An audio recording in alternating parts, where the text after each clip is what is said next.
E5 TV news కు స్వాగతం. ముందుగా హెడ్లైన్స్. మోదీకి శ్రీలంక మిత్ర విభూషణ పురస్కారం. డబ్బున్నోళ్ళంతా ఆ పని చేయండి, సీఎం చంద్రబాబు పిలుపు.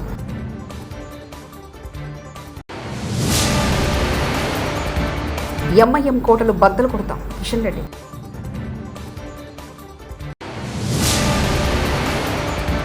తిరుమల శ్రీవారి సేవలో దర్శకుడు నాగశ్రీ. శ్రీలంక పర్యటనలో ఉన్న భారత ప్రధానమంత్రి నరేంద్ర మోదీ ఆ దేశ అత్యున్నత పురస్కారమైన మిత్ర విభూషణ ప్రదానం చేశారు. శ్రీలంక అధ్యక్షుడు అనుర కుమార దిశానాయక్ చేతుల మీదుగా ఈ పురస్కారాన్ని మోదీ అందుకున్నారు. ఇరు దేశాల మధ్య చిరకాలంగా ఉన్న మైత్రి, చారిత్రాత్మక సంబంధాలకు ప్రతీకగా ఈ అవార్డును మోదీకి ప్రదానం చేశారు. ఈ ప్రతిష్టాత్మక పురస్కారానికి ప్రధాని మోదీ అర్హులని ఈ సందర్భంగా దిశానాయకే కొనియాడారు. అందుకు మోదీ స్పందిస్తూ ఇది తనకు మాత్రమే దక్కిన పురస్కారం కాదని 140 కోట్ల భారతీయుల తరఫున దక్కిన గౌరవమని అన్నారు. అవార్డును ప్రదానం చేసిన శ్రీలంక ప్రభుత్వం ప్రజలకు ప్రధాని కృతజ్ఞతలు తెలిపారు. హెచ్ఆర్సీ లోకాయుక్త సమాచార కమిషన్ సెలక్షన్ కమిటీ శనివారం సమావేశమైంది. సచివాలయంలో ముఖ్యమంత్రి రేవంత్ రెడ్డి అధ్యక్షతన జరుగుతున్న ఈ సమావేశానికి మాజీ ముఖ్యమంత్రి బీఆర్ఎస్ అధినేత కేసీఆర్ డుమ్మగొట్టారు. ప్రతిపాదిక పేర్లను రాష్ట్ర గవర్నర్ జిష్ణుదేవ్ వర్మకు తెలంగాణ ప్రభుత్వం పంపనుంది. ఇక ప్రధాన సమాచార కమిషన్ రేసులో సీఎస్ శాంతికుమారి ఉన్నట్లు తేలుతుంది. అందుకోసం సీఎస్గా శాంతికుమారి రాజీనామా చేశారని సచివాలయ వర్గాల్లో ప్రచారం జరుగుతుంది. తెలంగాణ వ్యాప్తంగా 6 రోజుల పాటు ఉరుములు మెరుపులతో కూడిన జల్లులు పడే అవకాశం ఉందని భారత వాతావరణ శాఖ తెలిపింది. శని ఆదివారంలో వాతావరణం పొడిగా ఉందని ఏప్రిల్ 7 నుంచి 12 వరకు రాష్ట్ర వ్యాప్తంగా పలు జిల్లాల్లో తేలికపాటి నుంచి మోస్తారు వర్షాలు లేదా ఉరుములు మెరుపులతో కూడిన వానలు పడే అవకాశం ఉందని హెచ్చరించింది. హైదరాబాద్లో స్థానిక సంస్థల ఎన్నికల్లో గెలుపు తమదే అని రాష్ట్ర అధ్యక్షులు కేంద్ర మంత్రి కిషన్ రెడ్డి ధీమా వ్యక్తం చేశారు. శనివారం ఏబీఎన్ ఆంధ్రజ్యోతితో కిషన్ రెడ్డి మాట్లాడుతూ తమకు సంఖ్యాబలం లేదని అందరూ అంటున్నారని, కానీ అభివృద్ధిని కాంక్షించే వారు బీజేపీకి ఓటు వేయబోతున్నారని చెప్పారు. ఇక అధికారంలో ఎవరున్నా మజ్లిస్కు హైదరాబాద్లో రాసివ్వడం అలవాటుగా మారిందన్నారు. అందులో భాగంగానే ఈసారి కాంగ్రెస్, బీఆర్ఎస్ పార్టీలు స్థానిక సంస్థ ఎన్నికల్లో పోటీగా దూరంగా ఉన్నాయని ఆరోపించారు. రాష్ట్రంలో అధికారంలో ఎవరుంటే వాళ్ళతో అంటకాగి హైదరాబాద్ను దోచుకోవడం ఎంఐఎంకు పరిపాటిందంటూ ఆగ్రహం వ్యక్తం చేశారు. ఈసారి ఎంఐఎం కోటలు బద్దలు కొడతామని స్పష్టం చేశారు. భారత మాజీ ప్రధానమంత్రి జగజీవన్ రావు స్ఫూర్తితో ఏపీ ప్రభుత్వం పనిచేస్తుందని ముఖ్యమంత్రి నారా చంద్రబాబు నాయుడు వ్యాఖ్యానించారు. ఇవాళ శనివారం ఎన్టీఆర్ జిల్లాలో ముప్పాలలో సీఎం చంద్రబాబు పర్యటించారు. ముప్పాలలో పలు అభివృద్ధి కార్యక్రమంలో ముఖ్యమంత్రి పాల్గొన్నారు. ఈ సందర్భంగా ప్రజా సమస్యలు అడిగి తెలుసుకున్నారు. P4లో మార్గదర్శి బంగారు కుటుంబం కింద ఎంపికైన వారిని సత్కరించి ప్రశంసాపత్రాలు అందజేశారు. ప్రజావేదికలో సీఎం చంద్రబాబు ప్రసంగించారు. ఏపీ అభివృద్ధి కోసం నిరంతరం కృషి చేస్తున్నామని తెలిపారు. అందరి ఆలోచన విధానంలో మార్పు రావాలని సీఎం చంద్రబాబు సూచించారు. ఆ రోజు సమాజానికి ఇమ్మని కోరాను. ఇప్పుడు మీతో పుట్టిన వ్యక్తుల్ని పైకి తీసుకొచ్చే బాధ్యత మీకు అప్పచెప్తున్నానని చెప్పి కూడా నేను మీకు తెలియజేస్తున్నా. ఆర్థిక సంస్కరణలు వచ్చాయి. నేనే దీనికి కూడా ఆ రోజు భారతదేశంలో పివి నరసింహరావు గారు ఆర్థిక సంస్కరణలు తీసుకొస్తే సెకండ్ జనరేషన్ రిఫార్మ్స్కి నేనే శ్రీకారం చుట్టాను. ఈరోజు మీరు చూస్తే బ్రహ్మాండమైన రోడ్లు వచ్చాయి. ఒకప్పుడు హైదరాబాద్, విజయవాడ రోడ్డు చూసేవాళ్ళం. ఈరోజు బాగా రోడ్డు ఉందంటే దానికి కారణం పీపీపీ విధానం, అంటే పబ్లిక్ ప్రైవేట్ పార్ట్నర్షిప్. ఈరోజు బ్రహ్మాండంగా మీరు సెల్ ఫోన్లో మాట్లాడుతున్నారంటే ప్రభుత్వం పెట్టిన సెల్ ఫోన్లు కాదు, ప్రభుత్వానికి కూడా ఆదాయం వస్తుంది ఈ సెల్ ఫోన్ల వల్ల. ప్రైవేట్ వ్యక్తులు సర్వీస్ ఇస్తారు, దానివల్ల వాళ్ళకు లాభాలు వస్తున్నాయి, మీకు మెరుగైన సేవలు అందుతున్నాయి. కరెంటు విషయంలో కానీ, అనేక విషయాల్లో, కాలేజీల విషయంలో కానీ చాలామంది ముందుకొచ్చి ఎన్నిపోయారు. కానీ ఈరోజు పీపీపీ విధానంలో ఫ్యాక్టరీ పెట్టినా వాళ్ళు పైకి వచ్చారు, తప్పులేదు. ఈరోజు సిఎస్ఆర్ కూడా పెట్టారు, కార్పొరేట్ సోషల్ రెస్పాన్సిబిలిటీ అని. కానీ కొన్ని కార్యక్రమాలు చేస్తున్నారు. కానీ ఈరోజు నేను తీసుకున్న కార్యక్రమం మీరు చూస్తే ఎప్పుడు కూడా 20-30 సంవత్సరాల ముందే నేను ఆలోచిస్తాను. సమాజాన్ని అధ్యయనం చేస్తూ ఉంటాను, ఎప్పటికప్పుడు అర్థం చేసుకుంటూ ఉంటాను. నా ఆలోచన ఒకటే, భారతదేశంలో పుట్టిన ఏ వ్యక్తి కానీ పేదరికంలో ఉండడానికి వీలు లేదు. మనం ఈరోజు కాకినాడ జిల్లా పిఠాపురంలో మరోసారి ఉద్రిక్త పరిస్థితులు నెలకొన్నాయి. ఎమ్మెల్సీ నాగబాబు పర్యటనను అడుగడుగున అడ్డుకున్న టీడీపీ కార్యకర్తలు, బలాబలాలు ప్రదర్శించుకుంటున్న టీడీపీ జనసేన నేతలు. నాగబాబు కుమారపురంలో పర్యటించిన సందర్భంలో జై వర్మ, జై టీడీపీ అంటూ టీడీపీ కార్యకర్తల నినాదాలు, జై సేన, జై జనసేన, జై కళ్యాణ్ బాబు అంటూ జనసేన కార్యకర్తల ప్రతి నినాదాలు.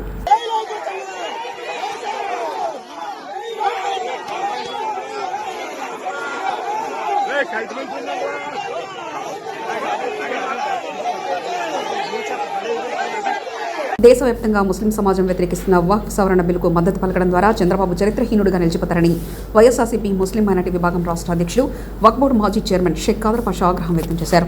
తాడేపల్లిలోని ఆ పార్టీ కేంద్ర కార్యాలయంలో మీడియాతో మాట్లాడుతూ రాజ్యాంగ విరుద్ధమైన బిల్లు ఆమోదం పొందేందుకు పూర్తి సహకారాన్ని అందించిన చంద్రబాబు ముస్లిం పట్ల తన వ్యతిరేకత వైఖరిని చాటుకున్నారని మండిపడ్డారు.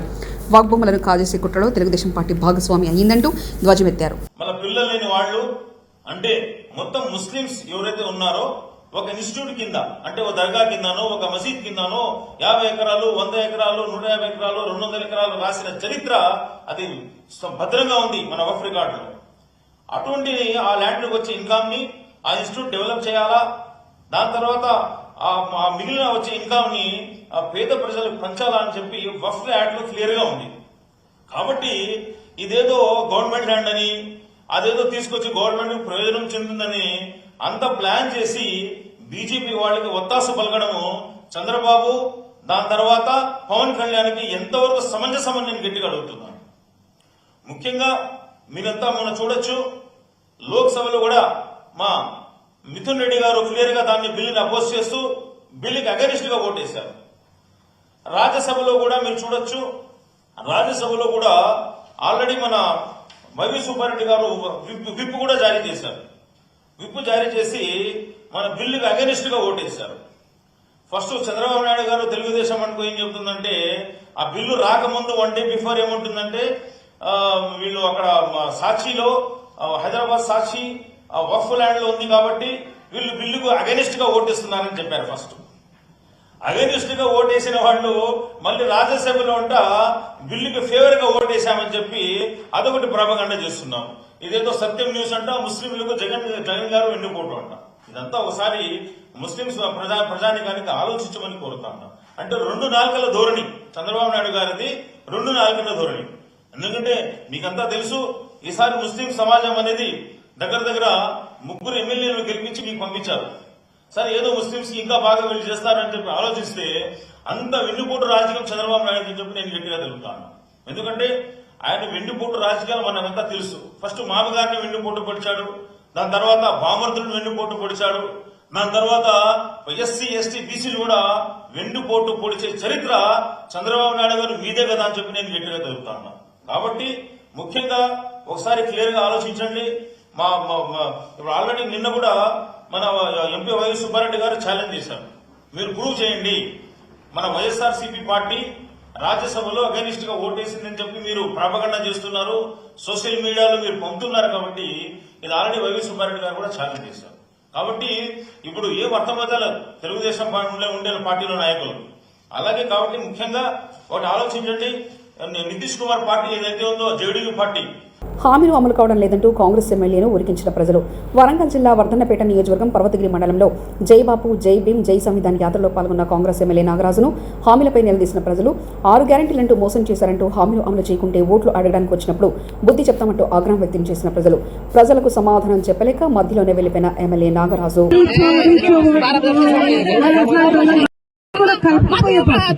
ఇవాళ రేవంత్ రెడ్డి గారు అహర్నిశలు కూడా కష్టపడతాను ఎవరి కోసం ఈ రాష్ట్రంలో తప్పకూడదు. కాంగ్రెస్ పార్టీ అంటే మాట తప్పని పార్టీ కాబట్టి చూడండి, ఎమ్మెల్యే ఏమైనా ఉట్టిగా కూర్చోలేదు ఇక్కడ. ఎమ్మెల్యే కూడా మీకు కావాల్సిన అవసరాలన్నీ తీర్చడం కోసం హైదరాబాద్ పోతున్నారు. అందరు మినిస్టర్లను కలిసి అక్కడ రావాల్సిన ఫండ్ అంతా కూడా తనదే కాకుండా ఇంకా అందరినీ కూడా బతిమలాడి మన కాన్స్టిట్యున్సీ కోసం తీసుకొస్తుంది. మరి ఇంకా కూడా ఎప్పుడు కూడా 100కి 100% పని జరుగుతూనే నిరంతరం ఇది జరిగే ప్రక్రియ. దీన్ని మీరందరూ కూడా ఆశీర్వదించాలి. ఇవాళ ముఖ్య కార్యక్రమం ఏంటిది, మనకు స్వరాజ్యం తీసుకొచ్చింది ఎవరు పోయా గాంధీ. ఆ గాంధీ గారి ఆశయాలను మనం భావితరాలకు ముందు తరాలకు కూడా చెప్పాలని ఈ కార్యక్రమం. అలాగే అంబేద్కర్ రాసిన రాజ్యాంగాల్లో అందరినీ పొందుపరిచి బీసీ ఎస్సీ ఎస్టీ మైనార్టీ అందరూ కూడా సుఖంగా ఉండాలి, శాంతిగా ఉండాలి ఈ దేశం. రేషన్ షాపుల వద్ద కాంగ్రెస్ బీజేపీ కార్యకర్తల ఫ్లెక్సీల గొడవ. మంచిర్యాల జిల్లా చెన్నూరు మండలం కిష్టంపేట గ్రామంలో సన్నబియ్యం పంపిణీ కార్యక్రమానికి ప్రధాని మోదీ ఫ్లెక్సీ పెట్టలేదని కాంగ్రెస్ నాయకులతో గొడవ దిగిన బీజేపీ కార్యకర్తలు, మోదీ ఫ్లెక్స్ కట్టిన బీజేపీ కార్యకర్తలు, చింపి కింద పడేసిన కాంగ్రెస్ నాయకులు. పలుచోట్ల కాంగ్రెస్ బీజేపీ కార్యకర్తల మధ్య ఫ్లెక్సీల గొడవ.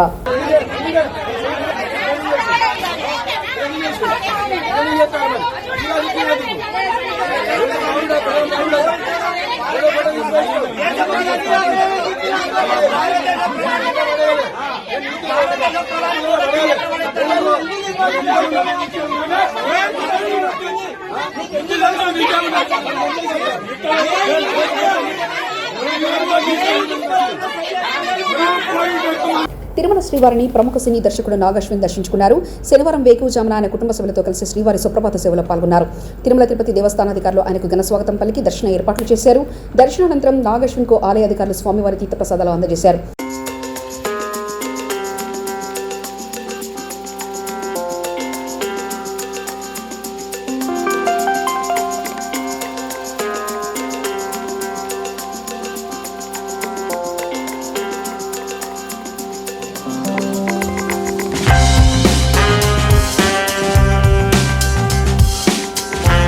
సినీ నటి హన్సిక విజయవాడలో సందడి చేశారు. నగరంలోని ఎంజీ రోడ్లో నూతనంగా ఏర్పాటు చేసిన ఓ నగల దుకాణాన్ని ప్రారంభించారు. అనంతరం షోరూంలో పలు రకాల డిజైన్లను ఆవిష్కరించారు. ఈ సందర్భంగా నటిని చూసేందుకు అభిమానులు అధిక సంఖ్యలో తరలివచ్చారు.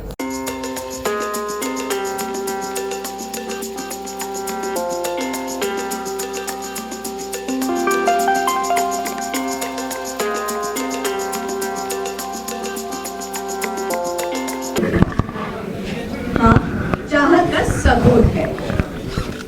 तुम्हें इस खूबसूरत नीले बक्से में देखकर, चमकते हुए देखकर मोहब्बत बयां की है, प्यार का इजहार किया है, चाहत कबूल है। हाँ, तुम पर पूरी दीवानी हूँ, इसमें कोई शक नहीं है, क्योंकि तुम्हें जितना देखती हूँ दिल यही कहता है कि दिल अब भरा नहीं। Andarki Namaskaram. I'm extremely happy. Chala ishtam for me that I am here in Indriya jewelry store launch, and Vijayawada has always been my favorite. So very happy to be here. Thank you. Janagama జిల్లా రఘునాథ్పల్లి మండలం మేకలగట్టు గ్రామంలో ప్రమాదవశాత్తు విద్యుత్ ఘాతానికి గురై స్తంభంపై నుండి కిందపడి తీవ్రంగా గాయపడిన గ్రామ పంచాయతీ కార్మికుడు వేల్పుల నాగరాజుకు పంచాయతీరాజ్ శాఖ నుంచి ప్రభుత్వం బాధ్యత వహించి మెరుగైన వైద్యం అందించాలని గ్రామ panchayat employees and workers union CITU జిల్లా గౌరవ అధ్యక్షులు రాపర్తిరాజు ప్రభుత్వాన్ని డిమాండ్ చేశారు. జిల్లా కేంద్రంలోని జిల్లా పరిషత్ కార్యాలయ ఆవరణలో గ్రామ పంచాయతీ యూనియన్ జిల్లా ముఖ్య నాయకుల సమావేశం సిహెచ్ మల్లాచారి అధ్యక్షతన జరిగింది. ఈ సందర్భంగా రాపర్తిరాజు మాట్లాడుతూ మేకలగట్టు గ్రామ పంచాయతీ కార్యదర్శి ఒత్తిడి మేరకు గత 3 రోజుల నుండి గ్రామంలో పంచాయతీ కార్మికుల వీధి లైట్లు వేస్తున్నారని, వేల్పుల నాగరాజు అనే వ్యక్తి గతంలో కారోబారని మల్టీపర్పస్ వర్కర్స్ విధానంతో అన్ని పనులు అందరూ చేయాలని కార్మికులను ఒత్తిడి చేయడం ఫలితంగా విద్యుత్ స్తంభానికి వీధి లైట్లు వేస్తున్న క్రమంలో ప్రమాదానికి గురై తీవ్రంగా గాయపడడం దారుణమని, దీని ప్రభుత్వమే బాధ్యత వహించాలన్నారు. తీవ్రంగా గాయపడడం జరిగింది.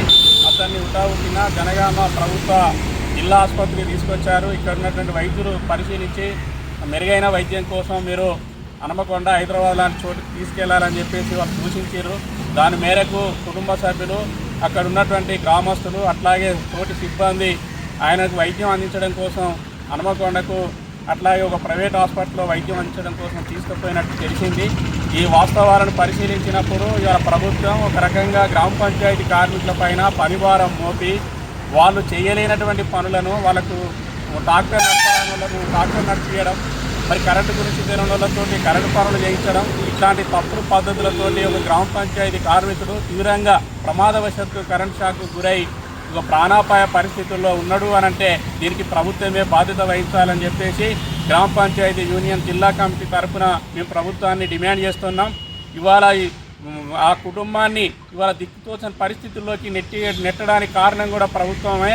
అందుకే అతనికి మెరుగైనటువంటి వైద్యం ప్రభుత్వమే ఖర్చులు భరించి, సంబంధిత డిపార్ట్మెంట్ ఖర్చులు భరించి మన నాగరాజును ఆదుకోవాలని చెప్పేసి, వైద్యం అందించాలని చెప్పేసి ముందుగా మేము మానవతావాది, బడుగు బలహీన వర్గాల ఆశాజ్యోతి, సమతావాది డాక్టర్ బాబు జగ్జీవన్ రామ్ ఆశయాలను భవిష్యత్తు తరాలకు అందించే విధంగా లక్ష్యంతో ముందుకు పోవాలని స్థానిక సంస్థలు అదనపు జిల్లా కలెక్టర్ పింకేష్ కుమార్ పిలుపునిచ్చారు. శనివారం జిల్లా కేంద్రంలోని రహదారుల భవనాల అతిథి గృహం వద్ద జిల్లా షెడ్యూల్ కురముల అభివృద్ధి శాఖ ఆధ్వర్యంలో డాక్టర్ బాబు జగ్జీవన్ రామ్ 118వ జయంతి ఉత్సవాలు ఘనంగా నిర్వహించారు. ముందుగా అదనపు కలెక్టర్ బాబు జగ్జీవన్ రావు జయంతి సందర్భంగా అధికారులు ప్రజాప్రతినిధులతో కలిసి మహనీయుల విగ్రహానికి పూలమాలలు సమర్పించి ఘనంగా నివాళులర్పించారు. బాబు జగ్జీవన్ రామ్ జయంతి వేడుకల సందర్భంగా కేక్ కట్ చేసి పండుగ వాతావరణం కల్పించారు. అనంతరం ఏర్పాటు చేసిన సభలో డీసీపీ రాజమహేంద్ర నాయక్, ఏసీపీ నితిన్ చేతన్, ప్రజాప్రతినిధులు, అధికారులు, ఉత్సవ కమిటీ సభ్యులతో కలిసి చిత్రపటానికి పూలమాలలు వేసి నివాళులర్పించారు. సభను జ్యోతి ప్రజ్వలన చేసి ప్రారంభించారు.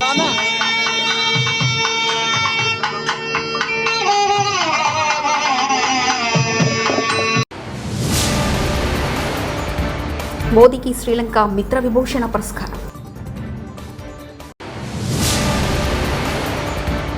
డబ్బున్నోళ్ళంతా ఆ పని చేయండి, సీఎం చంద్రబాబు పిలుపు.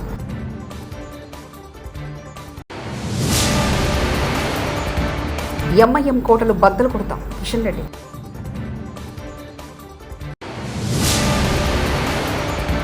తిరుమల శ్రీవారి సేవలో దర్శకుడు నాగశ్విన్. ఇవి బులెటిన్ విశేషాలు. చూస్తూనే ఉండండి E5 టీవీ న్యూస్.